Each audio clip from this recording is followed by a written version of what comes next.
Hi, Dr. Tracy here. Wanted to talk about something called fever phobia. I think most of us, maybe only in my age group, but most of us remember the fear of the actual number of the fever, that the fever was going to cause a problem. Don't let your kid's fever get too high.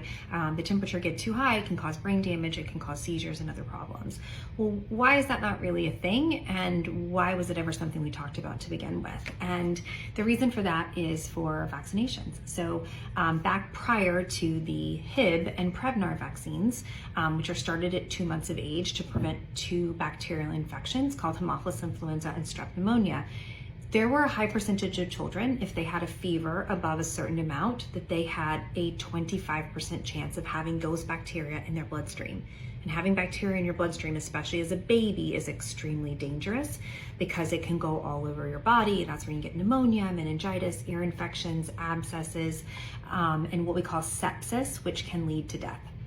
So that was a fear with those two bacteria. Those are bacteria that actually live in most people's nostrils and their nose, and they live there pretty comfortably. They don't cause too many problems, but then when the person gets a virus and the body's busy, the immune system isn't paying attention, maybe the temperature goes up a little bit, the temperature goes down, there's more mucus, the bacteria start to grow and flourish.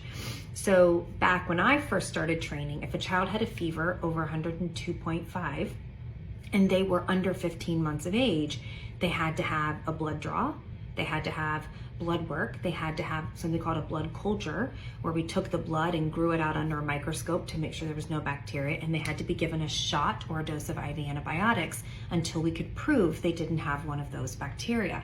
Because at a certain level, there was that 25% chance that that was happening and you wanted to catch it early. When those vaccinations were started over 25 years ago, we have seen a significant decline in those infections, so much so that it is really rare for a doctor to order blood work, a blood culture, or give a shot of antibiotics for a child simply for a fever. This is still part of our culture. I still have parents ask about it, like, why aren't we doing blood work? There's this high fever. And it's because without those two bacteria becoming a huge problem in our children, we are seeing just more and more standard viruses. And so the fever itself isn't dangerous. The fever is just the body raising its temperature to try to fight off foreign particles, being viruses. So just remember, with those vaccinations, we now no longer have to worry about strep pneumonia and Haemophilus influenza. The big fear we have as pediatricians and medical providers in general is there's an entire generation of us that have not seen these infections. I saw them at the beginning of my career, but it's been a long time since they've been a big part of my daily work. So much so that I don't even see every child with a fever in my clinic. I haven't ordered blood work in months on a child that's just had a fever, and I haven't given antibiotics just for a fever in over 15 years. So with that, when is that first case going to come back? As vaccination rates are dropping, we have to make sure that we're all ready to be paying attention to this. So while it used to be an old wives' tale, with the current climate, with vaccination rates going down, it could start to become more of our reality again.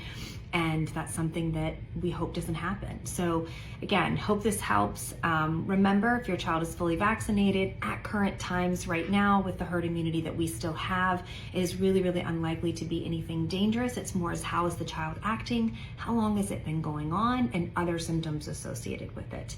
Hope this helps, and talk to you soon.